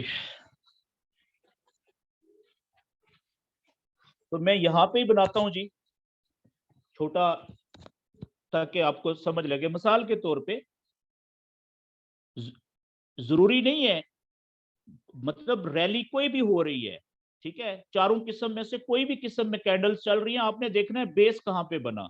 मिसाल के तौर पे मैं कहता हूँ यहां से इसी तरीके से ही प्राइस नीचे से ऊपर जा रही थी, ठीक है, ऊपर जा रही है, और इस जगह के ऊपर कैंडल रुकी इस तरीके से, उसने प्राइस के सीक्वेंस को, ऊपर जाने के सीक्वेंस को रोक दिया, उससे अगली कैंडल कुछ इस तरीके से रेड कैंडल्स और ग्रीन कैंडल्स मिक्सचर बना, ठीक है, इस तरीके से। और हमने डिफाइन कर लिया कि ये हमारा बेस है जी, बेस बन रहा है क्योंकि साइडवेज मूवमेंट चल रही है। और यहां से क्या होता है कि एकदम से एक कैंडल बड़ी बनती है जो नीचे की तरफ बेस को तोड़ देती है, तो ये वॉल्यूम कैंडल है ना।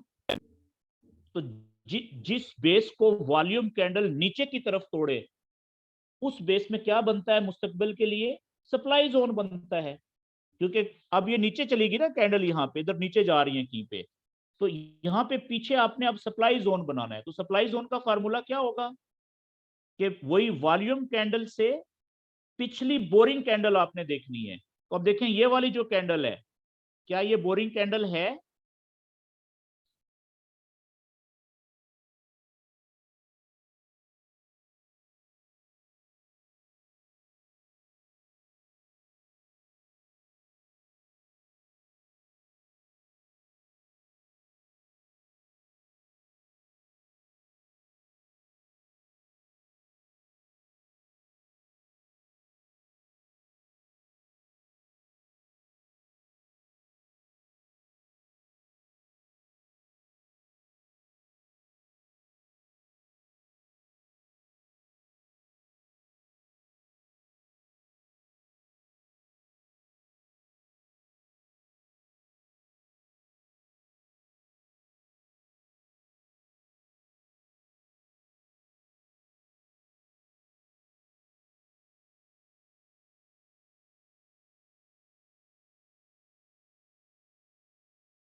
2 मिनट के लिए वेट करना पड़ेगा जी, क्योंकि लाइट गई थी, तो अभी रीस्टार्ट हो रहा है मेरा वो जो क्या कहते हैं वाईफाई का डिवाइस। 2 मिनट वेट करें, जहां से बात रुकी है वहां से शुरू करेंगे आगे।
ओके जी।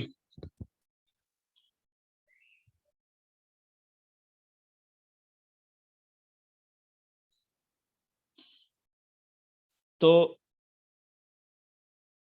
मैं ये कह रहा था कि अब हम बना रहे हैं सप्लाई जो जोन है, वो कुछ इस तरीके से कि प्राइस ऊपर जा रही है या ऊपर से नीचे जा रही है। एक कैंडल रुकी बीच में, उसने प्राइस के ऊपर जाने का या नीचे जाने का सीक्वेंस रोक दिया। ये इंडिकेशन होती है कि ओके जी, यहाँ पे अब बेस बनना शुरू हो रहा है। ठीक है, फर्ज करें उससे अगली कैंडल्स कुछ इस तरीके से बनी।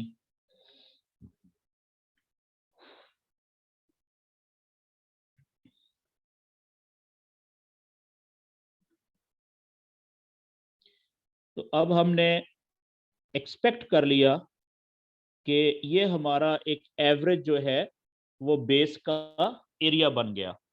अब क्या होता है कि यहां से एक कैंडल जो है वो नीचे की तरफ हमारे बेस को तोड़ती है और बड़ी बॉडी वाली रेड कैंडल बनती है। शक्ल उसकी कोई भी हो, लेकिन शर्त यह है कि बॉडी जो है वो बड़ी होनी चाहिए। ठीक है जी, तो अब हमारी वॉल्यूम कैंडल ये हो गई। हमने वॉल्यूम कैंडल देखनी है नीचे की तरफ जिसने बेस को तोड़ा है, और उससे पिछली जो बोरिंग कैंडल है वो ले लेनी है। तो अब देखें कि ये पिछली बोरिंग कैंडल है, बिल्कुल है बोरिंग कैंडल, वॉल्यूम कैंडल से पिछली। तो हमने जब हमने देखें डिमांड जोन बनाया था, तो हमने क्या किया था, उसकी मोटाई कहां से कहां तक ली थी बोरिंग कैंडल की। डिमांड जोन में हम बोरिंग कैंडल के लो पॉइंट से बॉडी के ऊपर वाले पॉइंट तक हमने मोटाई रखी थी। लेकिन क्योंकि अब हम बना रहे हैं सप्लाई जोन, ये डिफरेंट है। सप्लाई जोन में हम बोरिंग कैंडल की जो बॉडी का निचला हिस्सा है, यहां से शुरू करेंगे लाइन सीधी आगे गुजारनी, और बोरिंग कैंडल का जो हाई पॉइंट है ये वाला, ठीक है, यहां से सीधी लाइन आगे गुजारेंगे। तो फ्यूचर के लिए हमारा ये बन गया जी सप्लाई जोन। सप्लाई जोन, इसकी इतनी मोटाई होगी। अब आप देखें कि अगर हम पूरे जोन को लेते तो वो तो यहां तक भी जा रही है मोटाई, देखें यहां से यहां तक, तो वो तो फिर हमारा ट्रेड का हशर नशर हो सकता था। तो हमने क्या किया कि हमने इसके अंदर घुस के, बड़े बेस के अंदर घुस के, दो पॉइंट्स को सामने रखते हुए हमने एक छोटी मोटाई का डिमांड जोन भी पहले बनाया और अब सप्लाई जोन भी बनाया, जिसके अंदर 80% से ज्यादा चांसेस हैं कि मार्केट यहां से ही, ठीक है, रिएक्ट करेगी। ठीक है, 80% से ज्यादा चांसेस होते हैं। अब क्या होगा देखें, ये है सप्लाई जोन, कैंडल नीचे गई, जा रही है। फ्यूचर में कभी हमें नहीं पता कब वापस आएगी, हो सकता है अगले 10-15 मिनट में ही वापस आ जाए, 5 मिनट में ही वापस आ जाए ऊपर। जब कभी ऊपर आएगी, जब कभी, तो शर्त ये है, देखना ये है कि ये जो सप्लाई जोन बना है, ये आपने कितने मिनट वाले या कितने टाइम फ्रेम वाले चार्ट पे बनाया है। अगर तो ये है 15 मिनट के चार्ट पे, तो याद रखें कि जो पहली दफा, अभी ये फ्रेश है ना सप्लाई जोन या डिमांड जोन, अगर फ्रेश है, पहली दफा जिसको टक्कर मारनी है, ठीक है, तो पहली दफा 15 मिनट का जो चार्ट के ऊपर सप्लाई जोन या डिमांड जोन बना हुआ है, वो भी बहुत ज्यादा पावरफुल होता है। क्यों? उसमें भी बहुत सारे, जैसे ये कैंडल यहां पे जाएगी ना, हो सकता है यहां पे भी छोटे छोटे पेंडिंग ऑर्डर पड़े हुए हों सेल के, तो यहां पे सारे के सारे पेंडिंग ऑर्डर्स ऑफ सेल पड़े हुए हैं पूरे एरिया में। और बहुत सारे ट्रेडर ऐसे भी हैं जो हमारी तरह के चार्ट को देख रहे हैं कि जैसे ही कैंडल यहां पे टकराए, यहां से भी वो सेल के ऑर्डर, जिसे इंस्टेंट एग्जीक्यूशन कहते हैं, फौरी, जो हम बाय सेल को दबाते हैं तो ऑर्डर लग जाता है, वो इंस्टेंट ऑर्डर होता है, ठीक है, वो भी ट्रेड लेंगे यहां से। तो अक्सर आप देखेंगे कि 15 मिनट का भी जो पहली दफा सप्लाई जोन या डिमांड जोन को कैंडल टकरा रही है ना, फ्रेश है, अभी इससे पहले नहीं उसको आजमाया गया, तो उसमें भी यहां से, बाजुकात यहां से ही निचली तह से, बाजुकात सेंटर से, या कहां से कि एसएल की रेंज हिट करके थोड़ा सा ऊपर जाके, यहां से, ये देखें यहां से इससे ऊपर, ये थोड़ा सा ऊपर 10-15, ठीक है, पिप्स तक जाके लोगों के एसएल खा के, ठीक है, और यहां से फिर मार्केट एकदम से गिरेगी। ये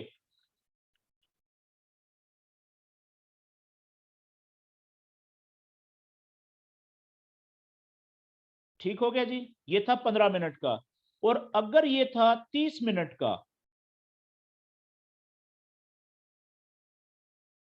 अच्छा 15 मिनट के ऊपर अगर दोबारा वापस आएगी, ठीक है, दोबारा वापस आती है नीचे से कहीं से, तो इसका मतलब है कि अब यहां से जो बड़े ट्रेडर थे ना, उनको पता है कि भाई पिछली दफा, पहली दफा भी जो है ना, ये पूरी मोटाई जो है ये कवर करके एसएल भी खा गई है, तो इसका मतलब है कि अब इसमें ज्यादा जान नहीं है, यहाँ पे जो बड़े ऑर्डर्स हैं वो नहीं होंगे सेल के पेंडिंग, छोटे छोटे लोग होंगे, ठीक है, लेकिन अब इसके चांसेस हैं 50-50 है कि ये यहां से निकल के ऊपर भी निकल जाएगा तोड़ के।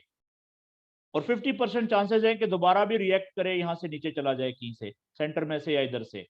तो पहली दफा जो फ्रेश सप्लाई का जोन है या डिमांड का जोन है, उसकी इंपॉर्टेंस बहुत ज्यादा होती है। लेकिन अगर ये हो कम से कम 30 मिनट का या 1 घंटे का या 4 घंटे का, तो 1 घंटा और 4 घंटा तो 2-2 3-3 दफा भी टेस्ट होता रहता है। तो वो उस पे लोग बड़े जो होते हैं वो समझते हैं कि वो बहुत ज्यादा पावरफुल है, तो दूसरी दफा भी ऑर्डर लगा लेते हैं।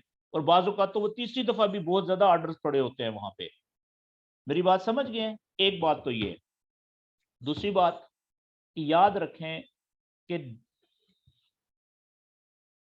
सप्लाई, ये मैं लिख देता हूं यहां पे, इंपॉर्टेंट बात है, यहां पे लिखता हूं ऊपर, सप्लाई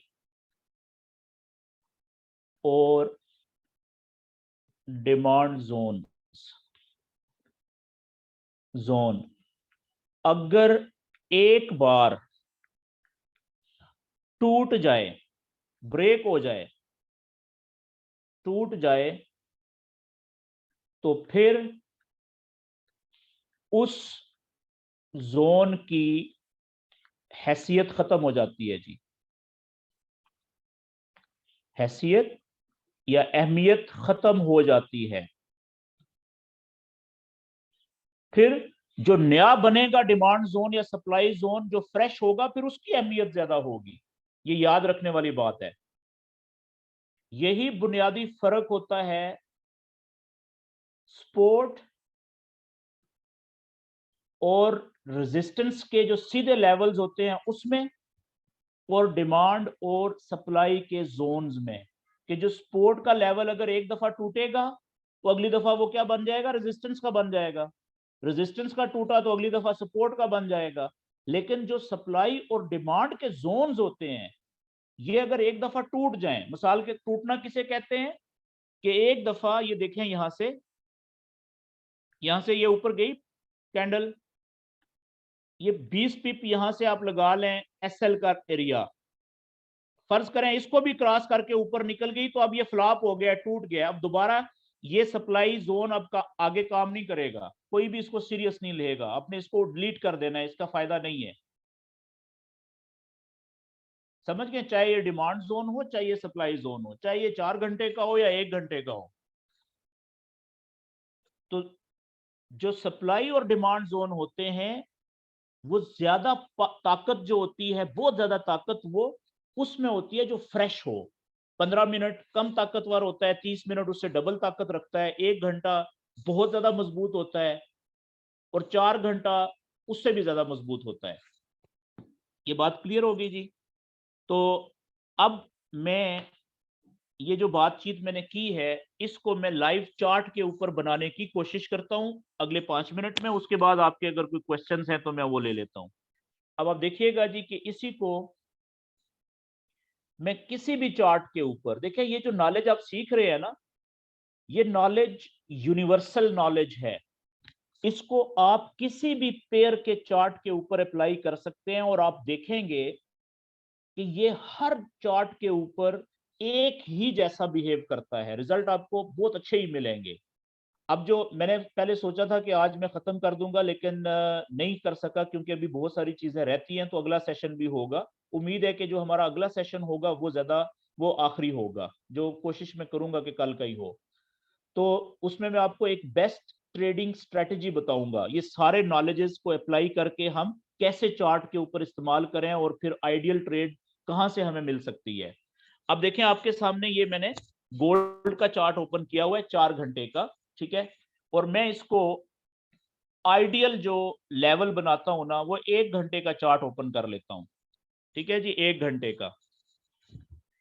अब देखें ये मैंने एक तो बड़ा चैनल बना हुआ है, ठीक है, ये दो नीली लाइन के बीच में ये बड़ा चैनल है, और उस बड़े चैनल के अंदर मैंने ये एक छोटा चैनल बनाया हुआ है 1 घंटे के चार्ट के अंदर, ये मैरून कलर का। तो ये बुलिश, हल्का सा बुलिश चैनल है, देखें, जिसमें अभी मार्केट चल रही है और वेव बना के आहिस्ता आहिस्ता चल रही है, ठीक है जी। अब मैं यहाँ पे इसी चैनल के अंदर मैं यहाँ पे अब देखता हूं कि सप्लाई और डिमांड जोन कहां कहां पे बने हुए हैं 1 घंटे के चार्ट के मुताबिक। ये देखिएगा, ये चेक करें यहां से, ये नीचे से, अच्छा पहले यहां से देखते हैं जी, ये ऊपर से देखें ड्रॉप हुई, ये बेस बना, फिर ड्रॉप हुई, नीचे जा जो प्राइस जा रही थी ड्रॉप, उसका सिलसिला इस एक कैंडल ने तोड़ दिया नीचे जाने का, ठीक है। और यहाँ पे हल्का सा वॉल्यूम आया, ऊपर गई, रैली बनी ये वाली, फिर ये बेस बना, फिर वॉल्यूम ऊपर, फिर नीचे, और ये बेस, असल जो वॉल्यूम इंटर हुआ है वो यहाँ से हुआ है ऊपर, फिर ऊपर निकल गई है रैली, देखें, ठीक है। तो अब यहाँ पे एक बेस ये बना था थोड़ी देर के लिए, ये वाला, ये आप देख रहे हैं ये वाली कैंडल। तो मैं क्या करता हूं कि मैं इसको मजीद क्लियर करने के लिए, ठीक है, ताकि आप सब दोस्तों को समझ अच्छी आ जाए, मैं 1 घंटे से छोटे चार्ट में चला जाता हूं। मैं सबसे पहले 15 मिनट के चार्ट पे जाता हूं जी। इसी जगह को हम देखेंगे, यही वाली जगह, ये वाली जगह की हम बात कर रहे हैं, ठीक है। अब 15 मिनट क्योंकि छोटा चार्ट है, तो इसमें आपको रैलीज बड़ी क्लियर नजर आएंगी। 1 घंटे में आप कंफ्यूज हो रहे थे कि बेस कहां पे बना है कि नहीं बना। अब आप देखें 15 मिनट के, ये वाली जगह है, तो 15 मिनट के चार्ट में वो जो कंफ्यूजन था वो क्लियर हो रहा है आपका। कैसे? ये ड्रॉप हुई थी ऊपर से, देखें, एक 15 मिनट की कैंडल, ठीक है, इसका बेस ये वाला बना हुआ था, ये ऊपर अकेली कैंडल का, वो देखें कितनी बड़ी वॉल्यूम कैंडल नीचे उसने तोड़ा है ऊपर वाले इस बेस को, ठीक है जी। बेस यहाँ पे बना हुआ था ये वाला, ये देखें, ये वाला अकेली कैंडल ने यहाँ पे बेस बनाया, ये वाला, और फिर ये रेड कैंडल ने इस बेस को नीचे की तरफ तोड़ा, और फिर ये ड्रॉप हुई है प्राइस, देखें ये भी नीचे और ये भी नीचे, और फिर जो बेस बना है वो ये बना है यहाँ पे, ये वाला, ये बेस बना है यहाँ पे। अब आप देखें इस बेस को, ये वॉल्यूम कैंडल है जी, इसने तोड़ा है, ये वॉल्यूम कैंडल है हमारी।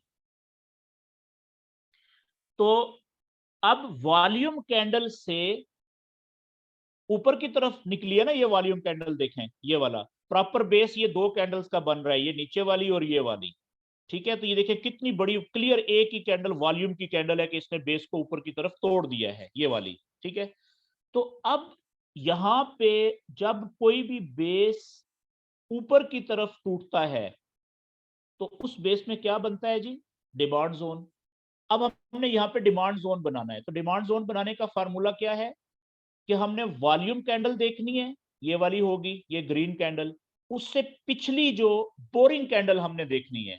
तो ये देखें ये वाली कैंडल बोरिंग कैंडल है कि नहीं, ये वाली कैंडल, ये चेक करें, ये वाली क्लियर बोरिंग कैंडल है। साइज देखें टोटल उसकी बॉडी ना होने के बराबर, 50% भी होती बॉडी तो हम कहते हैं बोरिंग कैंडल है। तो अब यहाँ पे हमने डिमांड जोन 15 मिनट का बनाना है, तो मैंने 15 मिनट के डिमांड जोन का जो कलर मैं रखता हूं वो ये रखता हूं, ये वाला, ठीक है जी, फिरोजी टाइप का कलर। तो कहां से शुरू करूंगा? जो बोरिंग कैंडल का लो पॉइंट है, ये वाला लो पॉइंट है ना, ये वाला, ये लो पॉइंट है, देखें, यहां से शुरू करूंगा मोटाई, और बोरिंग कैंडल की जो बॉडी है उसका ऊपर वाला हिस्सा यहां पे जा रहा है जी। अब मैं यहां से पूरा लेवल आगे खींच दूंगा राइट साइड पे।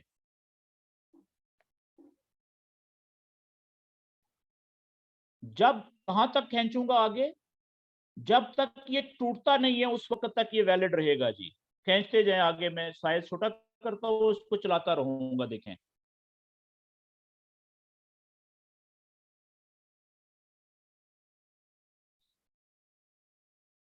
जब तक ये टूटेगा नहीं ये वैलिड रहेगा।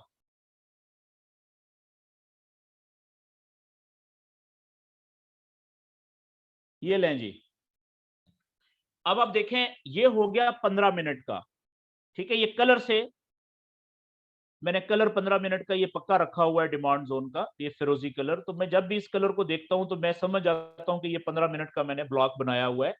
अच्छा, इसको ना, ये जो जोन होते हैं ना, डिमांड जोन और सप्लाई जोन, इनको ऑर्डर ब्लॉक्स भी कहते हैं। याद रखें कि इनको, जो, एक मिनट में यहाँ पे लिख देता हूँ, जब आप वीडियोस देखेंगे ना यूट्यूब के ऊपर, तो यूट्यूब के ऊपर कुछ जो समझाने वाले सिखाने वाले लोग हैं मुख्तलिफ लैंग्वेजेस में, वो इन सप्लाई और डिमांड जोन्स को ऑर्डर ब्लॉक्स भी कहते हैं, याद रखें।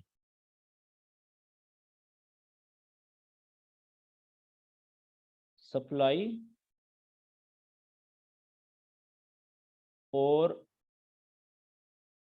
डिमांड जोन्स को ऑर्डर ब्लॉक भी कहा जाता है। स्पेशली जो हमारे हैं ना एशियन, चाइनीज और जो यूरोपियन हैं, ठीक है, ट्रेडर्स या जो मेंटोर होते हैं सिखाने वाले, वो इसको ऑर्डर ब्लॉक कहते हैं। तो एक ही बात है, ऑर्डर ब्लॉक बाय का भी हो सकता है तो डिमांड जोन होगा, सेल का होगा तो उसको सप्लाई जोन कहते हैं, ऑर्डर ब्लॉक्स। कि ऐसे ब्लॉक्स या लेवल जिनमें पेंडिंग ऑर्डर बहुत ज्यादा हो सकते हैं। ठीक है जी, तो ये आपने कंफ्यूज नहीं होना कि ऑर्डर ब्लॉक किसे कहते हैं। तो ये बाय का, डिमांड का ऑर्डर ब्लॉक है, नीचे जो 15 मिनट का हमने बनाया है। ओके जी, अब यहां पे ये तो हो गया 15 मिनट का। अब यहां से हम फौरन क्या करेंगे कि चार्ट हम अपना 30 मिनट का करेंगे। ये देखें, मैं यहां पे 30 मिनट का चार्ट ओपन करने लगा हूं। अब मैं देखूंगा कि क्या यहां पे या इधर नजदीक कहीं पे 30 मिनट का भी कैंडल तो लाइव ये चल रही है ना। मैं देखूंगा कि इस कैंडल ये जब नीचे आएगी तो कहीं ये जो मैंने डिमांड जोन बनाया है इससे पहले ही कहीं कोई और डिमांड जोन तो नहीं बन रहा कि वो नीचे आए ही ना, वहां से ही वापस मुड़ जाए। तो इस केस में आप देखें कि ये जो हमारा हमने बनाया है 15 मिनट के चार्ट पे डिमांड जोन, इससे थोड़ा सा ऊपर देखें, ये वॉल्यूम कैंडल चेक करें, ये वाली 30 मिनट के चार्ट पे कितनी बड़ी वॉल्यूम कैंडल है। और उससे पीछे देखें, ये सब एक ये बेस भी बनी हुई है ये वाली दो कैंडल्स की। उससे पीछे ये ऊपर से दो कैंडल्स नीचे भी आई हैं। अगर आप इस सारे यहां से लेके यहां तक इसको आप बेस ही समझ लें, ठीक है ना, ये सारा एरिया जो है ये वाला, ये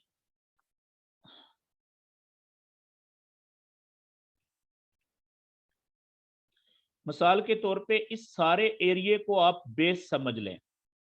ठीक है, ये सारा एरिया बेस का है मिसाल के तौर पे। या अगर आप नहीं समझना चाह रहे तो फिर ये वाली दो जो कैंडल्स है ये तो है ही बेस है ये वाली। तो दोनों सूरतों में आप देखें, ये वाली जो ग्रीन कैंडल है कितनी बड़ी कैंडल है, वॉल्यूम कैंडल है कि नहीं है, जो ऊपर की तरफ गई है। तो आप क्या करें कि आप यहां पे ये 30 मिनट का चार्ट है और 30 मिनट के चार्ट पे आप देखें कि एक बड़ा पावरफुल डिमांड जोन बन रहा है इस बेस में। कैसे? अब मैं क्या करूंगा कि 30 मिनट का जो डिमांड जोन है उसका कलर मैं चेंज कर दूंगा, मैं लाइट ब्लू कर दूंगा ताकि खुद मुझे समझ रहे देख के चार्ट पे कि ये 30 मिनट का है।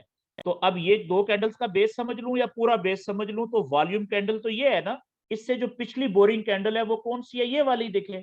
तो अब ये डिमांड जोन है तो मैं क्या करूंगा, ये इसका जो लो पॉइंट है कैंडल का यहां से लेके और इसकी जो बॉडी का ऊपर वाला हिस्सा है वहां तक, ठीक है, यहां तक ये मेरा डिमांड जोन बन गया 30 मिनट का। ये लें जी, क्या अभी ये टेस्ट हुआ है?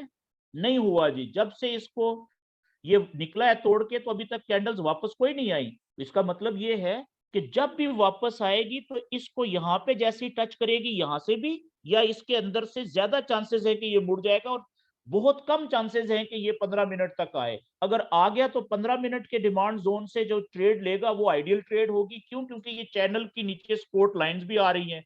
ये एक दिन का है नीले चैनल की सपोर्ट लाइन, ये 1 घंटे का है, प्लस उसके ऊपर ये डिमांड जोन 15 मिनट का। तो देखें कितना पावरफुल और आइडियल जगह बन गई बाय की ट्रेड के लिए। लेकिन शर्त यह है कि अगर यहाँ पे चली जाए, ज्यादा चांसेस हैं कि हो सकता है ये ऊपर से ही ये 30 मिनट का ही डिमांड जोन इसको नीचे ना जाना दे। अगर इसके एसएल खाने के लिए गया तो हाँ फिर नीचे यहाँ पे चला जाएगा, इधर चला जाएगा, तो वो आइडियल ट्रेड मिल जाएगी। अदरवाइज ये जगह भी अगर यहाँ से ऊपर उठती है, ऊपर से नीचे आके, तो ये भी कोई छोटी आइडियल जगह नहीं है ट्रेड लेने के लिए। अगर फर्ज करें यहां से ये कैंडल,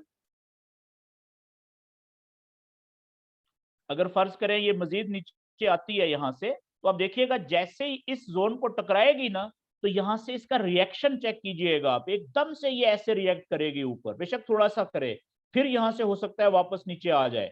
और यहां पे अगर आ गई तो ये तो मोस्ट आइडियल जगह है।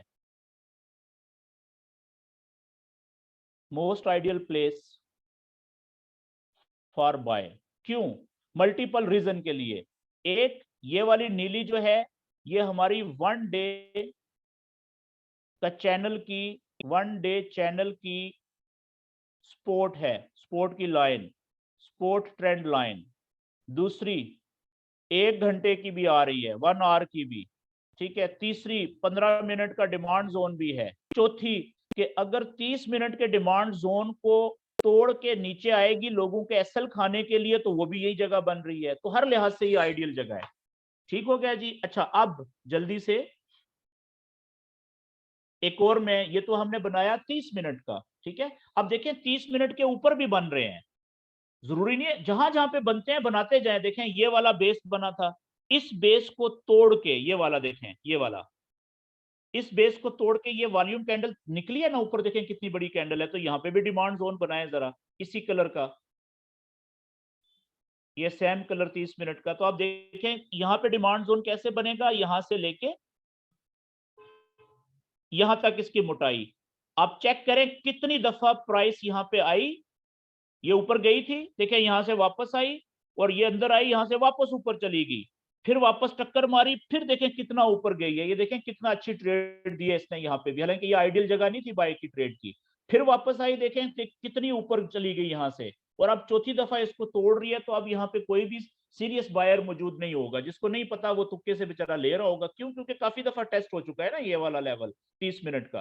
ठीक है जी। तो अब चांसेस ज्यादा ये हैं कि ये इसका अगला ये वाला वेट कर रहा है। पहली उम्मीद ये है, चांसेस है कि यहां से ये नीचे आए, 15 से 20 पिप नीचे लोगों के एसएल खाए, ठीक है ना, बायर्स के एसएल लास्ट में ट्रेडें क्लोज होंगी, यहां से फिर ये ऊपर जा सकती है थोड़ी सी। और दूसरे ज्यादा चांसेस क्या है कि अब इसने इधर अगला टारगेट इसका ये वाला है, अगर ये ऊपर की तरफ चैनल को ब्रेक नहीं करती इसको और ऊपर क्लोज नहीं होती तो। ठीक है। अच्छा, इसी तरीके से मैं यहाँ पे एक और देखते हैं, हम बनाते हैं अब सप्लाई का जोन 30 मिनट का। आप ये देख रहे हैं कि ये कैंडल वॉल्यूम ऊपर गई थी, अभी तक मैंने देखे ये डिमांड जोन बनाए हैं, तो सप्लाई जोन भी तो बन रहे हैं ना।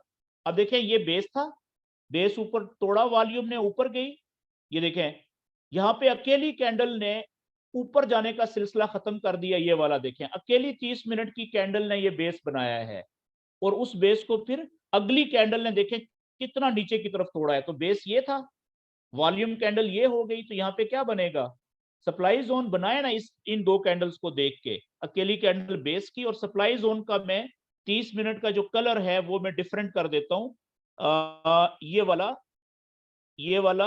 ठीक है जी। और अब सप्लाई जोन वॉल्यूम कैंडल से पिछली बोरिंग कैंडल, उसके बॉडी के निचले हिस्से से लेके उस बोरिंग कैंडल का जो हाई पॉइंट होता है वहां तक इसकी मोटाई होती है। ये देखें, ये इतना मैंने ये बना दिया सप्लाई जोन। ये लें जी, अब चेक करें, ये बनाया था जब ये कैंडल क्लोज हुई थी नीचे, उसके बाद देखें वापस ऊपर गई, तो इस लेवल को तोड़ा है उसने, यहां से 1885.46 से कहां तक गई, 1800, यानी 10 पिप ऊपर, 10 पिप भी पूरे नहीं गई, लोगों के एसएल खाए, फिर वापस आ गई। देखें कितनी जबरदस्त सेल की ट्रेड में लोगों ने प्रॉफिट लिया। नीचे डिमांड जोन था, यहां से फिर रिएक्ट किया उसने, फिर देखें ऊपर गई, सप्लाई जोन ने थोड़ा सा घुसी, लेकिन फिर सेल की देखें यहां से, ये देखें सप्लाई और डिमांड जोन में ही खेलती रही, और कितनी जबरदस्त ट्रेड्स दिए इसने। हालांकि ये आइडियल जगह नहीं है ना बाय की ना सेल की, ये वाली जगह, क्योंकि सेंटर में है ना चैनल के। वो अगले सेशन में मैं आपको बताऊंगा कि फिर आइडियल जगह कौन सी होती है बाय और सेल की ट्रेड लेने वाली, सारे नॉलेज अप्लाई करने के बाद। और ओके जी, ये एक हमारा 30 मिनट का ये हमने सप्लाई जोन बना दिया। ओके, अब हम फौरन चलते हैं जी 1 घंटे के चार्ट पे। अब 1 घंटे का चार्ट ये कह रहा है कि नीचे इस जगह पे बड़ा आइडियल बन रहा है जी 1 घंटे का डिमांड जोन। ये देख रहे हैं, ये बेस बना हुआ है, ये बेस 3 कैंडल्स का, ये वॉल्यूम कैंडल है देखें 1 घंटे की, जिसने इस बेस को तोड़ के ऊपर निकली है ग्रीन। तो फिर यहाँ पे डिमांड जोन बनेगा ना 1 घंटे का। 1 घंटे का डिमांड जोन का मैं कलर थोड़ा सा डार्क ब्लू कर दूंगा,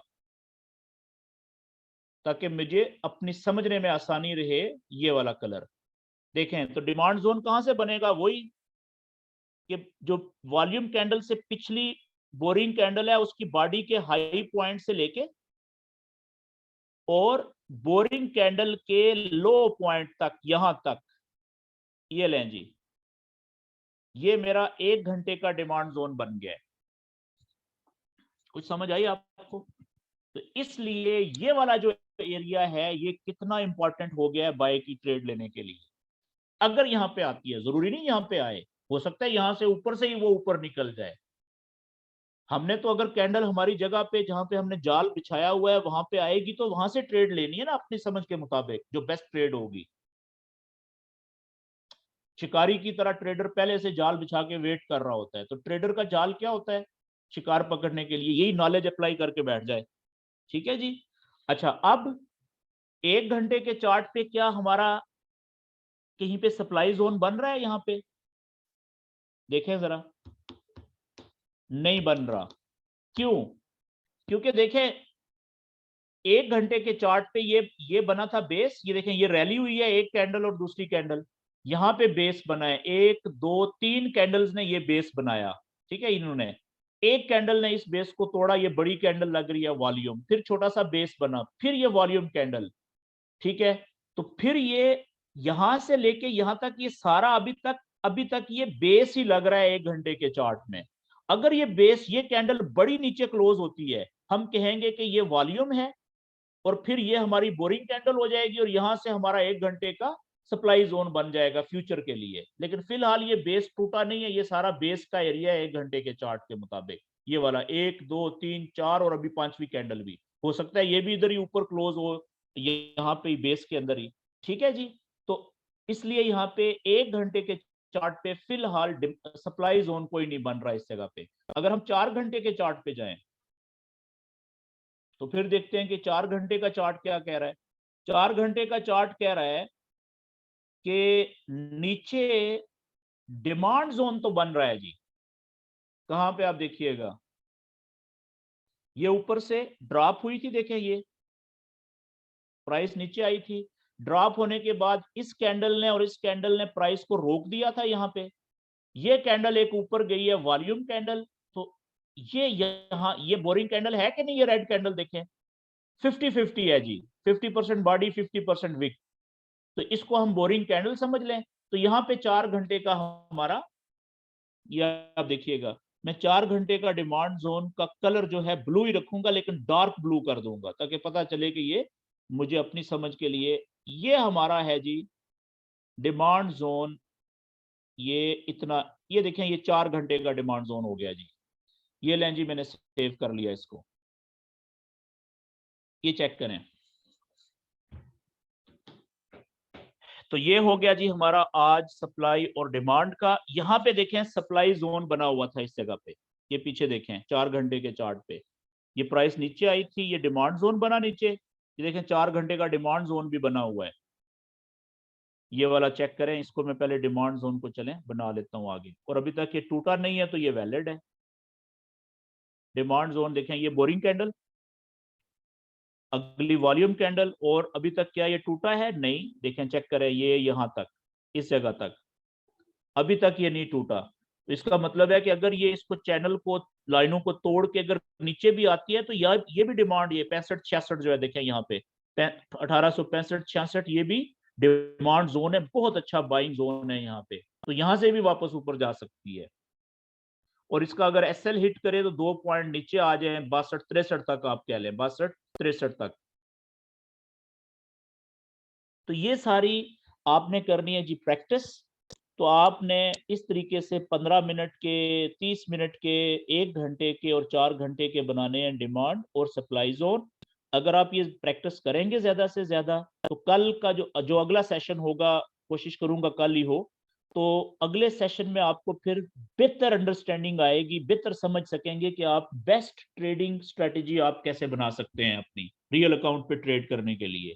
तो वो तभी आपको समझ आएंगे अगर आप इसकी, जो आज मैंने इतनी लंबी चौड़ी तकरीर की है, इसकी अगर आप जितनी भी समझ आई है आपको, उसकी प्रैक्टिस करेंगे चार्ट्स के ऊपर। ठीक है, बार बार वीडियो देख लिया करें, आपको जो चीज समझ नहीं आती, फिर भी समझ ना आए तो अगले दिन क्वेश्चन कर लें। यहाँ पे जी आज की मेरी बातचीत हो रही है खत्म। अब आप क्वेश्चन कर सकते हैं आज के टॉपिक के हवाले से, अपना माइक ओपन करके।